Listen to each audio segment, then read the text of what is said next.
Merhaba arkadaşlar. Yeni bir videoyla gene karşınızdayım. Bu videomuzun konusu e-ticaret sayfamızda ödeme sayfalarını özelleştirme. Aslında e-ticaretle uğraşanları ilgilendiren bir konu olacak bu. WooCommerce'te e-ticarette önemli konulardan biri de ödeme sayfasının karışıklığı aslında. Biraz da ne diyeyim size, uzunluğu mu diyeyim. Gereksiz alanların fazla olması. Bunun için de özelleştirme ihtiyacı duyuyoruz aslında. Bununla ilgili bir tane videom var. Daha önceki zamanlarda çektiğim bir video var, hazırladığım Cartflow adlı bir eklentinin anlatımını yapmıştım. Ödeme sayfasını özelleştirmeyle hakkında. Bu eklentiyle varsayılan ödeme sayfasına aslında herhangi bir şey eklemeyeceğiz. Özelleştireceğiz. En önemli özelliğinden biri de duyarlı hale getireceğiz. Şimdi sağımda ve solumda göreceksiniz arkadaşlar. Bir tanesi eklentiyle yapılmış bir çekim olacak. Cep telefonuyla tabii ki bu çekimi oldu. Nasıl gözüktüğünü göreceksiniz. Bir tarafta da arkadaşlar normal varsayılan olarak ödeme sayfasını göreceksiniz. Aradaki farkı zaten görebiliyorsunuz. Dediğim gibi en güzel özelliklerinden biri de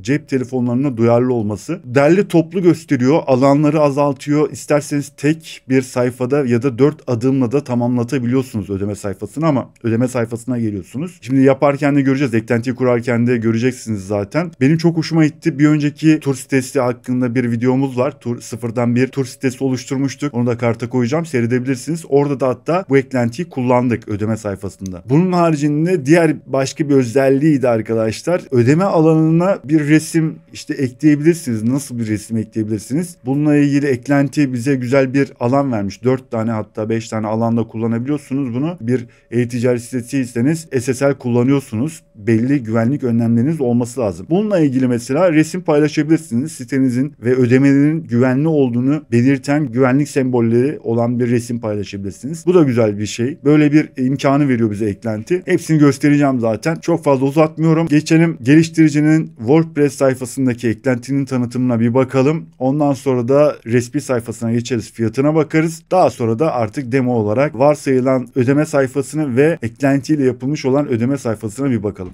Hadi. Kullanacağımız eklenti bu arkadaşlar. Geliştiricinin WordPress sayfası bu. Hemen Türkçesine geçelim. Türkçesi de WooCommerce için akışkan ödeme demişler. Light versiyonu. Yani ücretsiz versiyonunu kullanacağız tabii ki. Ücretli versiyonunda da ek özellikleri var. Bu sayfanın linklerini videonun açıklamalar kısmına zaten ekliyorum arkadaşlar. Buradan da ulaşın. Lütfen okuyun, geliştirici bize neler yazmış, neler ne hakkında, ne özellikleri var. Bunları okuyun arkadaşlar. Faydalı bulacaksınız zaten. Bakın, çok adımlı veya tek adımlı olarak ya da en çok sevdiğim özelliklerinden biri mobil cihazlar için optimize edilmesi. Yani duyarlı olması gayet güzel. Başarılı bir sonuç vermiş. Eklenti yeni, çok eski bir eklenti değil. Şu anki WordPress sürümümüzde de uyumlu. Ve zamanla da bence bu eklenti bayağı ilerler diye düşünüyorum. Bayağı da bir yıldız almış zaten. İyi not almış yani. Geliştiricinin hemen resmi sayfasına geçelim ve fiyatlarına bir bakalım. İşte burası geliştiricinin resmi sayfası. Fiyatına bir bakalım. Fiyatı da 100 eurodan başlıyor. Bakın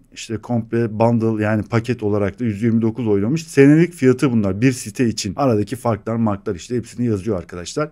Onları Türkçe çevirip okuyabilirsiniz. Şimdi bu bizim zaten testlerimizi yaptığımız internette aktif olan mağaza sayfamızın varsayılan olarak ödeme sayfası. Gördüğünüz gibi böyle uzunca böyle gidiyor zaten. Daha önceki videolarımda da zaten söylemiştim. Siparişlerin büyük bir oranı bu sayfada tamamlanmıyor arkadaşlar. Neden? Dediğim gibi çok ya uzun oluyor ya da sıkıcı olduğundan dolayı müşteriler bu sayfadan ayrılıyor. Siparişi tamamlamadan ayrılıyor arkadaşlar. Bunu bir şekilde biraz daha böyle düzeltmemiz lazım. Yani sayfayı biraz düzeltelim, derleyip toplayalım ki müşteri buradan ayrılmasın. Bu da yaptığımız, yani eklentiyle yapılan bir ödeme sayfası. Bakın biraz daha derli toplu. Buralarda şu kısımlarda bakın 1, 2, 3, 4 ve 5. 5 tane alan veriyor. Bize buralarda sitenizin bulunduğu yerle, güvenlikle ilgili, mesela ödeme güvenliğiyle ilgili resimler paylaşabilirsiniz. Bence bu güzel bir olay. En azından bir güven aşılamak için. Tabii hikayeden de paylaşmayın arkadaşlar. Neyse o. Şimdi SSL zaten e-ticaretiniz var. Bir SSL kullanmanız lazım zaten. Gerçi e-ticaretiniz olmasa da SSL kullanın arkadaşlar. Bu sayfa güvenilirliğini arttırır. Güvenlik sağlar mı SSL? Sağlamaz. Güvenilirliğini arttırır sayfanın bir yerde de. Onun için harici eklentiler falan kullanmanız lazım ya da hostinginizin bazı özelliklerinin olması lazım. Burada alt kısımda, üst kısımda 5 tane alan vermiş bize. Buralarda istediğimiz gibi paylaşabilirsiniz. Ben şimdi aynı resimleri paylaştığım için biraz olabilir, tuhaf durabilir. Böyle derli toplu gözüküyor. Ve bu 4 adımla yapılmış bir işlem ödeme sayfasına gelene kadar. Normalde bu eklentiyi kurduktan sonra da zaten bir test yapacağız. Sipariş oluşturacağız zaten. Orada da göreceksiniz. Adımları da göreceksiniz arkadaşlar. Geliştiricinin sayfasında da bakın burada işte güvenlik alanları ile ilgili zaten güvenlik sembollerini nerelerde paylaşabileceğinizi falan hepsini gösteriyor. Buraları da inceleyebilirsiniz. Zaten açıklama sayfasında da geliştiricinin resmi sayfasında linkini paylaşacağım arkadaşlar. Ne yapalım? Uyarımızı yapalım. Ondan sonra da eklentinin kurulumuna geçelim arkadaşlar. Hadi.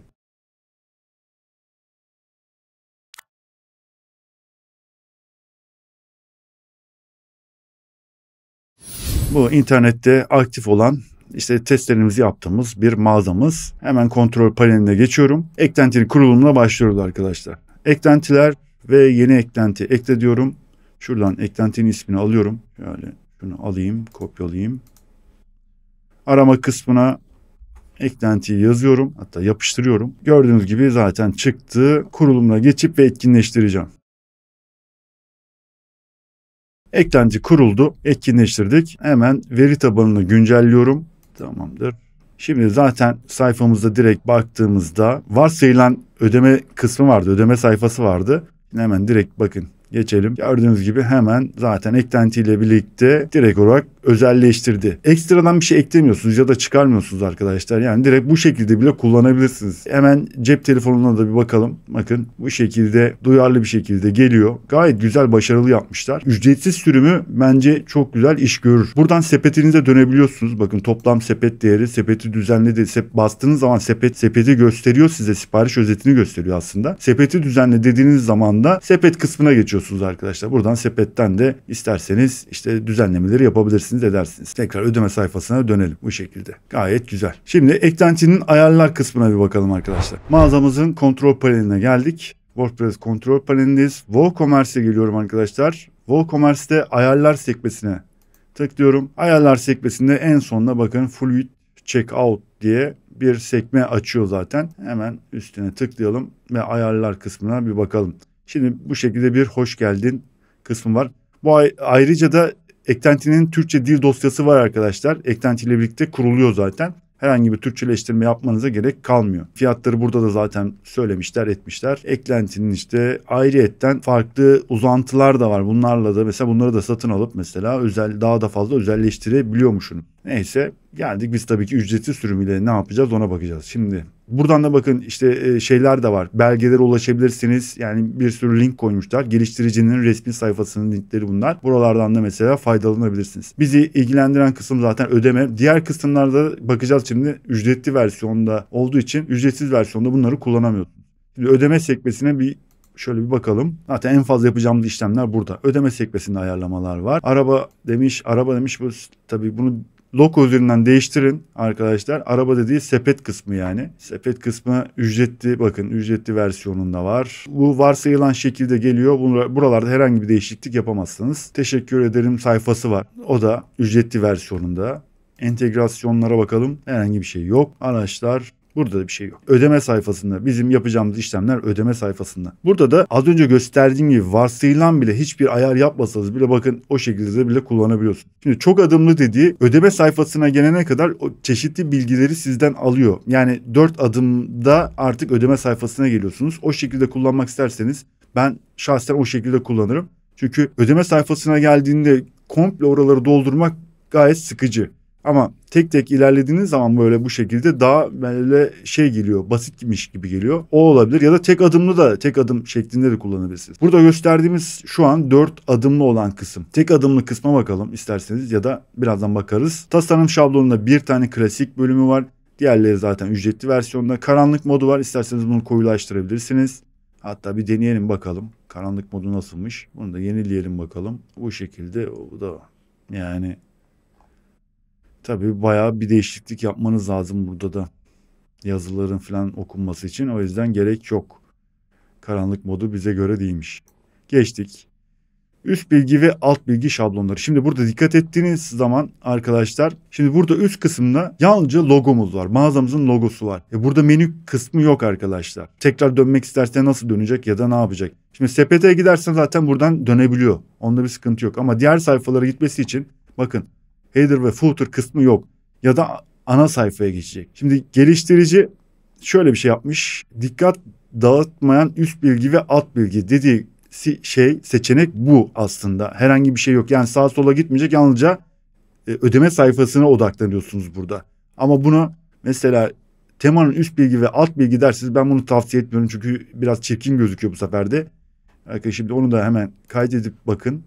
Temanızın menü kısmı gelecek. Alt tarafta da header kısmı ve alt kısım gelecek. Footer kısmı gelecek. Bakın şimdi internette çalıştığımız için biraz böyle tabii ki yavaş oluyor işlem. Bu şekilde olacak. Bilgisayarda evet, bilgisayarda girerken bir sıkıntı olacağını düşünmüyorum. Tamam, olmayabilir ama cep telefonunda, hemen bir cep telefonunda da bakalım. Bu şekilde bir alan olacak. Artık size kalmış hangisini kullanmak isterseniz. Ben bu dikkat dağıtmayan üst bilgi ve alt bilgi seçeneği daha iyi diye düşünüyorum açıkçası. Hemen kaydediyorum. Logo resmi var. Hiç görüntü seçilmemiş diyor. Zaten logomuz var ama buradan bir logo seçebiliriz. Mesela şöyle bir şey seçelim logomuzu. Nereye geliyormuş ki o da bakalım yani. Kaydedelim. Zaten burada logomuz vardı ama neyse, logomuzu da yaptık. Kalsın o da. Header arka plan rengi, sayfa arka plan rengi. Bunların renklerini değiştirebilirsiniz. İlerleme çubuğu şu adım olayı. 1. adım, 2. adım, 3. adım, 4. adım diye sayması var. Varsayılan olarak zaten seçili geliyor. Kaydırma sırasında ödeme ilerleme durumu çubuğunun görünür kalmasını sağlayın. Görünür, evet, orada kaçıncı adımda olduğunu görebilir. Başka burada sipariş kaydırırken sipariş özetinin görünür kalmasını sağlayın. Yani şu şekilde aşağı doğru kaydırdığınızda bakın bu alanın sizinle birlikte aşağı doğru gelmesi. Başka sepet bağlantısını düzenle, sepet öğe sayısı, mağaza sayfasına bağlantı. Şu alandan bahsediyor arkadaşlar. Bakın sepeti düzenle dediğimiz alan, bir tek onu seçebiliyoruz. Daha fazla seçeneğin kilidini açmak için de ücretli sürüme geçin diyor. Onu yapamıyoruz. Bu da işte görülüyor yani, sepeti düzenle dediğiniz zaman bakın direkt sepet kısmına geliyorsunuz zaten. Burada düzenlemeyi yaparsınız. Herhangi bir sıkıntı yok. Başka mesela ödeme bölümünün sipariş verin. Ödeme bölümünün altında, sipariş özetinin altında, hem ödeme bölümünün hem de sipariş özetinin altında. Yani şu siparişi onayla dediğimiz kısım arkadaşlar. Şöyle bir şeye bakalım. Sipariş özetinin altında bakalım. Ama genellikle ödeme yöntemini seçtikten sonra sipariş kısmı. Çünkü burada olması daha mantıklı. Neden? Burada zaten ödeme yöntemini yani soruyorsunuz. Banka mı? Kredi kartı mı? O mu bu mu diye soruyorsunuz. Sipariş özeti de sizinle birlikte zaten aşağı geliyor. Bu tarafta görüyorsunuz. Ama cep telefonuna da bakalım tabii ki. Yani şimdi biz bilgisayar üzerinden bakıyoruz ama burada ödeme yöntemini seçtikten sonra bakın sipariş özetinin altında burada çıkıyor zaten. Cep telefonunda gayet iyi. Bilgisayarda farklı, cep telefonunda farklı tabii ki bakın. Çünkü burayı seçtikten sonra mesela sanal kartı işte postu seçtikten sonra zaten sipariş özetini görüyoruz ya, direkt buradan sipariş onaylaması. Evet, mantıken bence çok iyi. Güzel olmuş o. Onu da bir şekilde sipariş özetinin altında dedik. Ödeme bölümünün altında. Şunu seçtik mi? Şöyle bir seçelim, bir bakalım. Sipariş onayla buraya gelecek büyük ihtimalle. Sipariş özetinin altında olacak. Yani buraya gelecek. Aynen. Burada da bilgisayar aslında aşağı doğru çok fazla inmemiş oluyor. Böyle de cep telefonundan bir daha bakalım. Cep telefonunda gene aynı şekilde bakın. Böyle güzel oluyor. Evet. Bu şekilde de kullanabiliriz. Çok fazla uzamamış oluyor. Bilgisayarda da mesela bilgisayardan girdiğinizde de böyle gayet stabil, böyle kompakt bir şey şeklinde oluyor. Gayet iyi. Ödeme sayfasına widget alanları ekleyin. Dediğim gibi bu güvenlik sembollerini ekleyebileceğiniz alanlar arkadaşlar. Onu da göstereceğim şimdi, şu kısmı bitirelim. Çok adımlı ödeme düzenini kullanırken ödeme kenar çubuğu widgetlerinin yalnızca mobil cihazlarda son ödeme adımı görüntülenirken görüntülenmesi. Bunu seçelim. Neden? Cep telefonunda yalnızca cep telefonundan girenler mesela o ödeme kısmında, son ödeme adımında görecekler ama bilgisayardan girenler zaten otomatikman burada görecekler. Eğer buraya alırsanız işte o dediğim alanlarda buraya alırsanız mesela görecekler sürekli. Opsiyonel alanlar, buralarda hiçbir şey yapmadım arkadaşlar. Hiçbir şey de değiştirmedim. Zaten burada seçenek yapamıyorsunuz. Bakın diğerlerini seçemiyorsunuz. Ücretli sürüm istiyorlar. Sevkiyat ve fatura adresiyle aynı, tamam. Formu ne kadar kısalaştırırsanız o kadar iyidir. O yüzden de varsayılan olarak bıraktım ben bunları. Buralarda herhangi bir şey yapmadım. Kaydet diyorum. Şimdi bir de tek adıma bakacağım. Tek adım yaptım. Kaydettim. Gidelim bakalım şimdi. Tek adımda da bu şekilde oluyor. Bu şekilde gösteriyor size. çok cazip midir bilemiyorum. Bir de cep telefonundan bakalım. Burada bu şekilde tek sayfada da arkadaşlar bu şekilde böyle gidiyor. Yani düzenlenecek alanları açık olarak gösteriyor. Bunu da kullanabilirsiniz. İsterseniz de dediğim gibi tek 4 adımlı olan kısmı da kullanabilirsiniz. Buraya kadar mesela hiçbir adım yok. Yalnızca ödeme sayfasına geldiğinde bütün her şeyi burada dolduracak. Onu da geçtik. Ben yine çok adımlı kısma geliyorum. Güvenlik sembollerini bir yapalım. Ondan sonra da bir tane böyle hesap oluştururlar. Şimdi güvenlik sembollerini nasıl oluşturacağız arkadaşlar? Bileşenler kısmına geliyorum. Görünüm ve bileşenler kısmına geliyorum. Burada eklenti için bakın arkadaşlar. Ödeme sayfası başlığı, masaüstü için yani bilgisayarlar için. Cep telefonları için demiş. Ödeme kenar çubuğu, ödeme bilmem ne demiş. Ne sayısı, sayfası, sipariş özeti demiş. Sipariş bilgilerinin altında ödeme seçenekleri demiş. Benim gibi klasik bileşenler eklentisini kullanıyorsanız arkadaşlar buradan bakın yükleme yapamıyorsunuz. Ne yapıyorsunuz? Eklentiler kısmına geliyorum. Kurulu eklentiler kısmına girip eklentiyi ilk önce etkisizleştireceğim arkadaşlar. Etkisizleştirdim. Sonra görünümden tekrar bileşenlere geldim. Bu şekilde. Şimdi buradan istediğim gibi ekleyebilirim resmimi. Masa üstünde mesela masa üstünde ödeme sayfası başlığı. Ödeme sayfası başlığı mobil. Buralarda paylaşabilirim ya da nerede paylaşalım? Şöyle bir dakika. Ödeme sayfası kenar çubuğu. Sipariş özetinin altında bir tane üst tarafta, hatta mobilde mi yapalım? Mobilde paylaşalım. Bir tane görsel ekleyeceğim şimdi. Mesela üst tarafta şunu paylaşalım. Bunu paylaştık. Şöyle tam boy. Buradan büyük yani genişliğini, yüksekliğini falan ayarlayabilirsiniz. Şöyle bir güncelleyelim ki önce. Cep telefonu için dedik. Ve denetleyelim şöyle.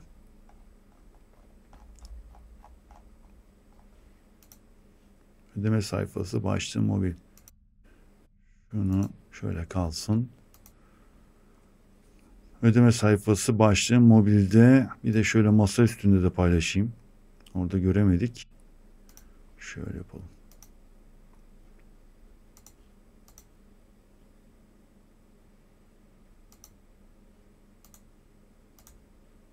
Ortalığı güncelle. Buraya geliyor. Normalde cep telefonunda da biz ayarlarda açtık. Onu yalnızca ödeme kısmına geldiğimizde mi göster diyordu. Ona bakarız. Ayarlarda öyle bir seçenek vardı. Ödeme sayfası, sipariş özeti, bilgileri, ödeme alt bilgisi. Altında ödeme seçeneklerinin altında da şunu seçeceğim. Şunu alalım.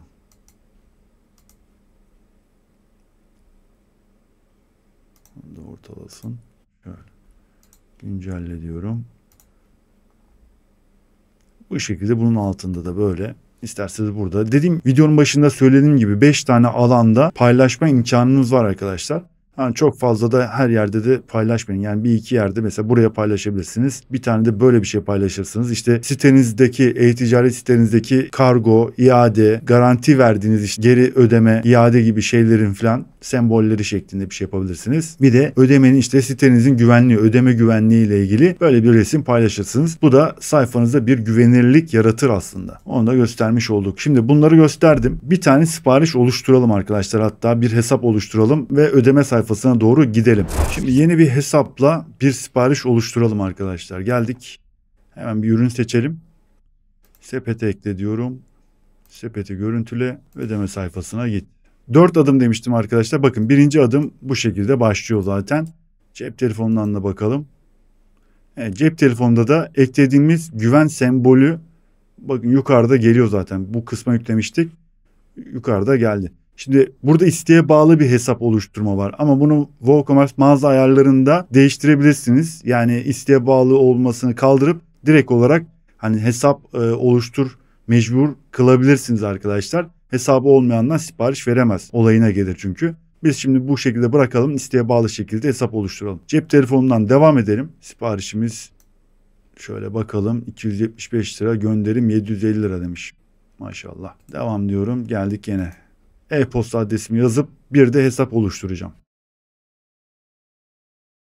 Yazdık, hesap oluştur. Tıkladım, bunu da hesap oluştursun. Gönderim ilerlesin. Alıcı bilgilerini hızlıca alıcı bilgilerini de dolduracağım. Sabit fiyat 750. Ek nota Gerek var mı? Gerek yok. Eğer yazmak istersek arkadaşlar buradan direkt açabiliyoruz. Ya da bakın isteğe bağlı olan kısımları bu şekilde daraltmışlar. Yani alanı uzatmamışlar arkadaşlar. Güzel. Faturalandırmaya gidiyorum. Alıcı bilgileriyle sevkiyat adresi aynı. Farklı olmasını istiyorsanız mesela farklı fatura bilgisi, farklı bilgiler olacaksa bu şekilde açıp buradan doldurabilir. Ama kapattık. Alıcıyla fatura bilgileri aynı. Telefon numaramızı yazıyoruz. Ödeme kısmına ilerle diyorum. Bakın 3. adımdayız şu an ve 4. adıma geldik. Yani ödeme kısmına geldik arkadaşlar. Buradan da ödememizi yapabiliriz. Hemen kabul ediyorum ve siparişi, hatta şöyle banka havalesiymiş, siparişi onayla diyorum. E-postamız geldi. Ödeme alanı şu an cep telefonundaymış gibi düşünün arkadaşlar, bakın. Banka bilgileri, o bu falan hepsi geliyor. Bu şekilde ödemeyi tamamlamış oluyorum. Eklentiyi inceledik, gördük arkadaşlar. Varsayılan olarak gelen ödeme sayfasıyla bu eklentiden sonra ödeme sayfamızın arasındaki farkı gördük. Neler yapabileceğimizi gördük. Ben başarılı buldum. Ellerine sağlık. Yani geliştirici güzel yapmış. Ücretsiz sürümü de bence hoşuma gitti. Kullanılır. Yani bundan sonra da ben büyük bir ihtimalle de bunu kullanırım diye düşünüyorum. Sayfalarımda, çalışmalarımda ödeme sayfası olarak. En güzel özelliklerinden biri, dediğim gibi videonun başında söylediğim gibi arkadaşlar, mobil uyumlu olması, cep telefonlarına duyarlı olması gayet başarılı olmuş ve artı güven rozetleri, işte ödeme rozetlerini de böyle bu şekilde paylaşabiliyorsunuz. Bu da artısı bence. Başka, yani o eklentiyle hakkında bilmiyorum, söylenecek başka ne var? Ayarlar kısmına baktık. Çok böyle aman aman yapılmayacak ayarları yok. Kafa karıştırıcı ayarları yok. Gayet basit, kullanışlı. Yani herhangi bir şey eklemiyorsunuz aslında. Varsayılan olan ödeme sayfasını biraz derli toplu hale getiriyorsunuz. Ücretsiz bir versiyonu bu tabii ki. Ücretli versiyonu için de araştırıp bakmanız lazım ki hani almak istiyorsanız, düşünüyorsanız böyle bir şey, iyice araştırın. Videoyu faydalı bulduysanız arkadaşlar bir beğeni atın. Abone değilseniz de lütfen destek için, bakın, destek için abone olun. Beğeni atın, yorumda yazarsanız çok sevinirim. Bir sonraki videomda görüşmek üzere. Kendinize iyi bakın. Hoşça kalın.